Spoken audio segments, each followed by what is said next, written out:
It's pretty cash, and it's also, we'll aim for that 20-minute mark. Okay. Fantastic. Okay. Well, thank you everyone for coming today and joining us. As I said, these are bite-sized little bits of information. Unless you've walked in her shoes, it's very difficult to understand the complexities around why doesn't she just leave and how hard it is to leave, and sometimes the threats escalate after she does leave. So today, a little bit, if you haven't met me before, I am Kylie, the CEO and founder of the DV Collective. Why I started the DV Collective was I was pregnant with a 2-year-old, wanted to leave a situation, found it very difficult to access that support. All the phone numbers that I phoned, there were 12-month waiting lists. So unfortunately, when she needs to leave, you can't wait 12 months. So I thought, how can I make a big impact? We know that thousands of women, even today, are still going through the same journey that I did and aren't able to access the services that they need. The services are underfunded and under-resourced, and so that's why I started the DV Collective.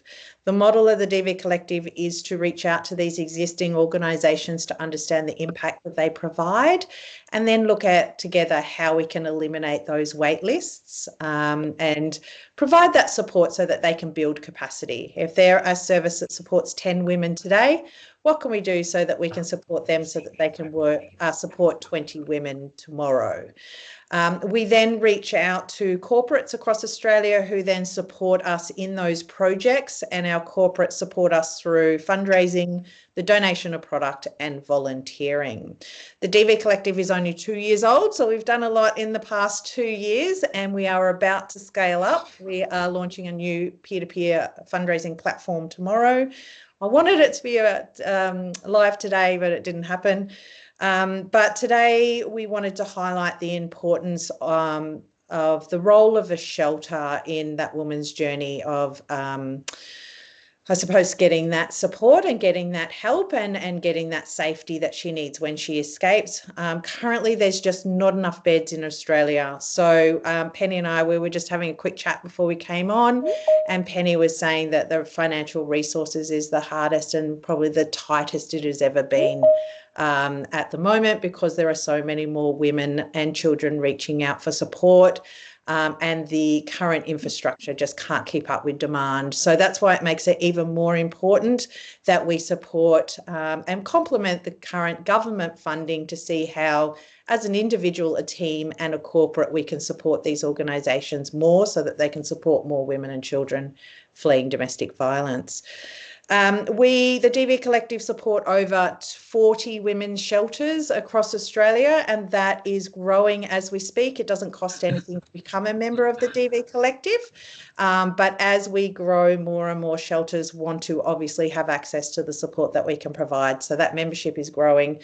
We now support 160, and 40 of those are women's shelters and hundreds are transitional homes. We've worked very closely with Penny over the past couple of years, more so probably over the last year. Some of the support that we've been able to provide Armidale Shelter has been access to additional beds. I think we sent 6 additional beds through to some of Penny's units and transitional homes. We've helped Penny out with some fundraising opportunities with the New South Wales Parliament, and introduced Penny to Sunrise. We got her a slot. I didn't want to do any PR on Sunrise. I went, Penny, it'd be great on Sunrise. So she did a time slot on Sunrise, which was great to get exposure and national coverage in the amazing work that she does. Easter eggs on Easter Sunday. We've had bedding from Coo, and we've connected also Penny and Armidale Shelter with additional resources for children, school resources, and as such through Zephyr, one of our partners. And we will continue to grow that partnership with Penny.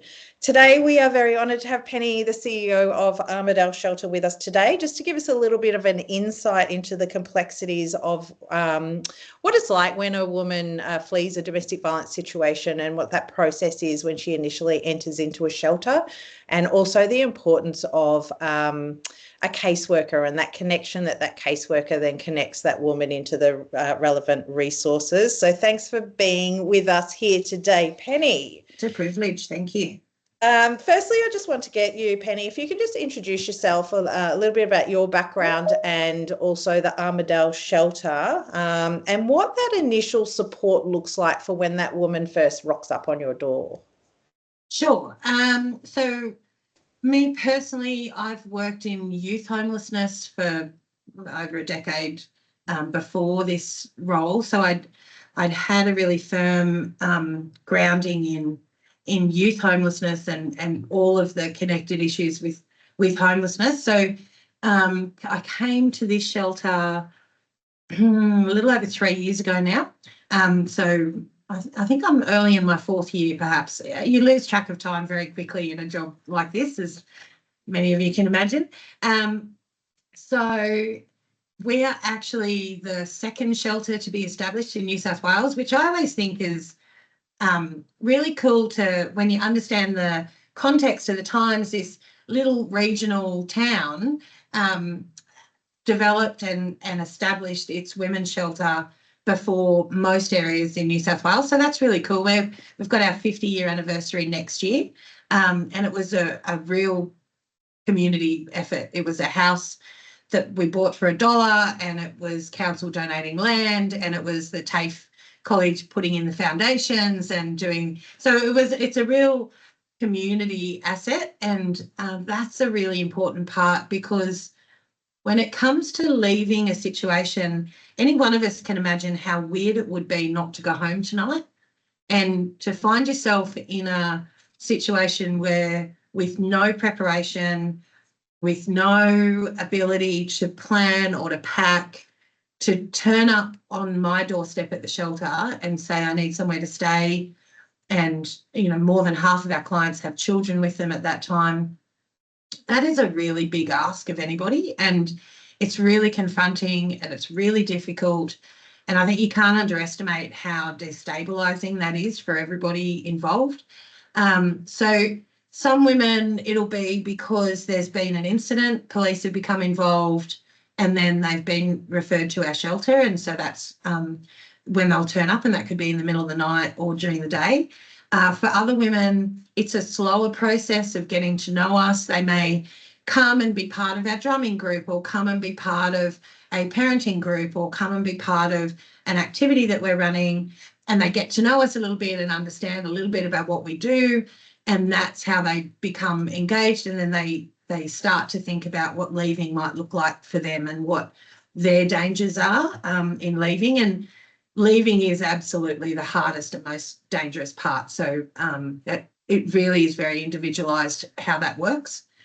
As an example, in the last 2 weeks, so we had a couple of days ago, one woman who's been doing that little bit of engagement with us. She turned up at our doorstep yesterday, day before yesterday, very distressed of all of the things that are happening in her world at the moment. The thing that was really, that she couldn't get past that day, was that her dog was really unwell. She didn't have anywhere and didn't have any resources to be able to help the dog or to take the dog to a vet. We were able to get her an appointment, get her into the vet, get the dog sorted. And it doesn't seem like it's DV related, but when your life is falling apart, it's those little things that then, a day later comes around and she's ready to talk about moving in with us. So that's one way people become engaged.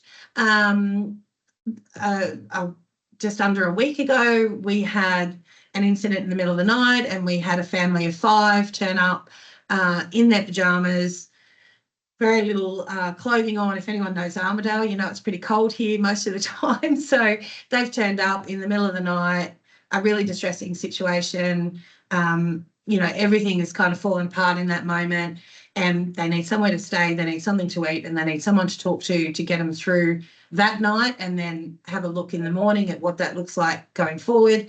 So there's really extremes of how people, you know, become involved with us and what that initial support looks like. It very much depends on the situation they're in at the time. So Penny, off track a little bit, but when they arrive, and there isn't a bed available for that night, you know, does that ever happen where, you know, you're completely full, or is there a way that those when family rocks up on your doorstep, you know, and is there a bed available for them? Look, we haven't had a bed free overnight since about 2019. It's just not a thing. We've never got beds available. Often people move out during the day and we have someone else move in that night. But we, by the same token, our footprint is 22,500 square kilometres.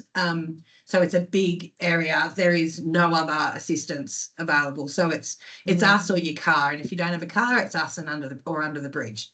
So the values, because we're an independent organisation, we have a really long history. We work very strongly to our values. Our values say that saying no is not an option. Yep. So if it's a situation where they're at high risk, maybe the perpetrator hasn't been arrested yet, or might be looking for them and is out on bail, we'll make room in the shelter. So sometimes that looks like some blow-up beds if it's 3 or 4 in the morning. If it's earlier in the evening and we've got someone else in the shelter who's at low risk, we might move them out to a motel and move the new person in, because we have all the security around the shelter. But saying no, it's always, you know, it would always be the easy answer, but it's kind of not really an option. I don't think it's an option anywhere, but it's certainly not an option when it's going to take you 2 hours to drive to somewhere that might have a bed. And one of the things about the way homelessness works in a policy setting, homelessness and domestic violence, is if you experience domestic violence, for example, in Armidale, you can't, say, ring a service that's outside of Armidale. You can't, our next closest one might be across the border into Queensland or down south. You can't ring them and say, have you got a bed? Can I come there? It has to be in the area that you're in. Otherwise, they term it as contributing to your own homelessness. So it's a difficult policy situation, but it contributes to the fact that we don't really get to say no. We just have to make do, and somehow we'll keep everybody safe one way or the other. So we get we aim to get lots of community support for that. We spend probably around $20,000 a year on motel accommodation for those people that we would otherwise have to say no to. Yeah, and motels aren't the answer, as we know. So a story that I heard was that up in Queensland a while ago, a woman with a baby had been put into a hotel without a kitchen, and then child services came and took the baby because she couldn't provide for the baby because she didn't have the basic kitchen. So it's like a system that, it's a bit of a Band-Aid. So anyway, I suppose just want to get a really good, clear story around the role of a caseworker. So, and the importance of the role that caseworker plays when supporting that woman, and some of the support that she can access. So, you know, as you said, you know, you might have funding for a hotel room, but that's a bit of a Band-Aid. But what does it look like that process, that caseworker, and how does that caseworker access the support and support that woman through that journey? It's not just tonight, it's, you know, it's then getting her safe, it's then providing a house, it's then, you know, transitional home, and then, you know, a forever home, and then you know, the single parent pension is $400 a week. It's, you can't afford rent, you know, you can't afford to rebuild again. So just quickly, a little bit of that journey on when she rocks up from her door to sort of supporting her to get stable. Yeah, look, the caseworkers are really the glue. So in our service, whoever answers the phone when you first ring will be your caseworker pretty much for life. And that caseworker may be in touch with you for the next 3 or 4 years. Like you say, it can take a really long time. Caseworkers are the hinge on which everything else sort of gets developed, the caseworkers are really highly trained in understanding how to follow the lead of the client. So we at the Women's Shelter in Armidale, the way we do casework is we don't provide services that haven't been asked for. So it's really about allowing the woman to stay in full control, and to have her get used to feeling like she can be in control of her life. So even if, for example, she presents to the caseworker as homeless but is only asking us for food, we'll just supply the food. We'll talk to her about the fact that we can provide accommodation, but we won't force her into a situation where she has to accept help that she's not ready to accept. And that caseworker is really kind of the gateway then for that woman to curate for her and to triage for her what things she needs to focus on, and what things are of high priority to her. So, for example, if she is looking for housing, that's I don't know how many people in this room will know, but like that questionnaire to get onto priority housing is about 24 pages long. It's really long. It's really complicated. If you make a mistake, you've got to start it from the beginning all over again. It's an electronic form that it takes no prisoners. So, some of those things the caseworker will curate for the client. Okay, today or this week, depending on her state of mind, we're just going to focus on housing. So all of the things that might be happening, all of the rest of the things in your life, I'm just going to manage them while ever you can focus your energy on housing. Or, for example, that family that came in a week ago after a big incident, the caseworker is really just holding space for her at this point. She's not been ready to do anything as yet. So we're not asking her to go and buy food. We're not asking her to pay rent. We're not asking her to do anything. She's sitting in a unit in our shelter, surviving, getting through day to day, and the caseworker is just checking in, seeing how she's going, and then curating what will come through her in terms of support. And then when they are ready, the caseworker is literally the jack of all trades. So our service is a full breadth holistic service. So it could be anything from helping to organise a massage, to trying to get a roof over their head, to getting them into transitional, to getting specialist service for their children, helping them re-enroll children at school, helping them navigate child protection. It's an all-in service, and it will entirely depend, as I say, on the priorities of the client, and they range wildly for clients. So caseworkers typically will hold a caseload of around 30 people each. They've all got support workers that work with them and work with their clients to help them get the things done. But the caseworkers are the hinge that hold us all together here, and that's usually the case in most refuges. Yeah, amazing people. Hats off to every caseworker. Yes. Yep, and the tears will flow. Yeah. Emotional, Right. but hats off. They are the people that inspire us every single day. Yes. I suppose the last question I want to touch on is, we know that there's not enough beds. We know there's not enough caseworkers. We know there's not enough lawyers to navigate the court system to get intervention orders and as you said, child protection and that the whole court system.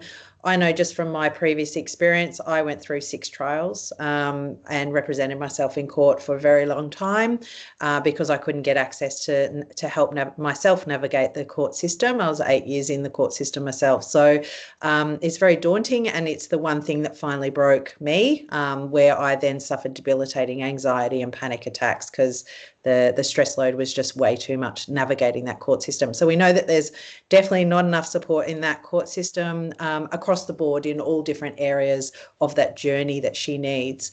I suppose, so that brings me to my final question. We do get some government support. Obviously, some organisations get more government support than other organisations. We rely on writing grants, as Penny was just saying. A lot of her time is spent writing grants to try and get that support. With the DV Collective, a lot of our members are smaller shelters like Penny that don't get a lot of government support. And so we've realised that these organisations don't have the marketing teams and the grant writers and everything that they need. Not only are they looking after the women and supporting the women, but as a business level, you also need to make sure that the business is generating income and making it financially viable. So I just want to, in a nutshell, Penny, is obviously understanding your financial model and the amount of money that the government does provide, the importance of community to get behind you and what you do. You've said that the shelter originated from community, which is amazing, but it's also what it takes and what support it takes to continue just to run day by day a shelter would be great. Yeah, sure. So there's two things I would say. Firstly, to understand our financial situation, we are funded by government to provide homelessness services, and then we get a bit of an add-on from government to be domestic violence, and I get $59,000 a year to be a domestic violence specialist service. So all of my extra staff training, all of our extra security, our 24-hour, 7-day-a-week response, everything about the difference between being a homeless shelter that anyone can walk into and being a domestic violence shelter comes from that 59,000. And you can imagine that doesn't even go towards A wage. funding one worker. Yep. So we are very indebted to community to be able to make up that difference. Now, we'll have 600 odd women come through our door in this financial year. Government funds us to provide services to about 250 homeless people every year. So the funding is really short on, and look, that we are not unusual in that situation. The funding's really short on what the need is. So community engagement is really important. But for me personally, like, I would love to be able to say I do what I do because I care so much about people. It's actually not true. I can't claim that. My daughter would very much agree with me on that. I do what I do because I cannot accept that this is the best we can offer. I can't accept that we would allow women to be put in situations that they cannot, despite every best effort, get themselves out of. And I just won't accept it. And so part of my thinking in that is that the women that we work with need to understand that their whole community is behind them and their whole community believes in their ability to be able to recover and heal and to rebuild. Because if you don't feel part of the community, what have you got? Because everything else has been taken. So for me, it's really important that our women can see and hear all the time about how community has provided these resources to us. It's community donations, it's community donations of money and of goods. It's organisations like the DV Collective where we get things for these women that they've never met. They don't know who they are. They're somewhere in Sydney, but people down there care about their journey too. And that is life-changing for women to understand. And I can't overemphasize the importance of that, both to the staff and to the clients, to understand that community supports them, and community is also agreeing with me that we have got to do better. This cannot be the best that we can offer. It's not good enough. Yeah, I completely agree. Okay, so I'm just conscious of time, and I just wanted to obviously thank you, Penny, for your time today, and we really appreciate that insight. That we're obviously the individual normal person that doesn't have to go through those process is unaware of all those complexities and how hard it is.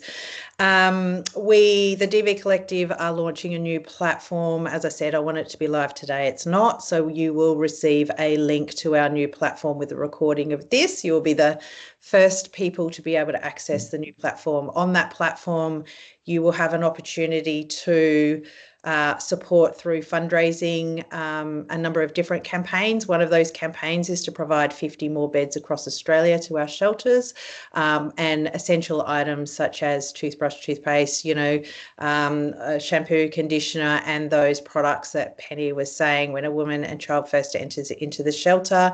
There's lots of different projects and campaigns to be able to fundraise for, and we will be sending that link through with the recording, which will be great, but please reach out to the team if as an individual, as a team, or a corporate you want to start fundraising. Would be amazing.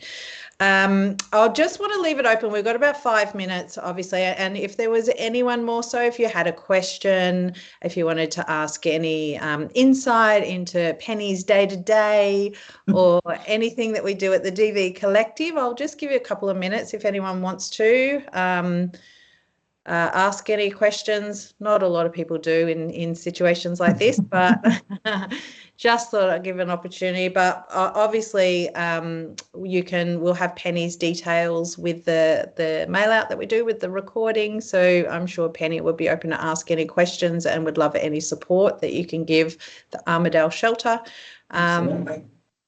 But if no one has any questions, thank you all for coming today, and we look forward to the next Coffee and Connect next quarter. Thanks, guys. Thanks, Carly and Penny. It was very informative. Thank you. Thank you. Bye. Thanks, Penny. Thank you. Bye.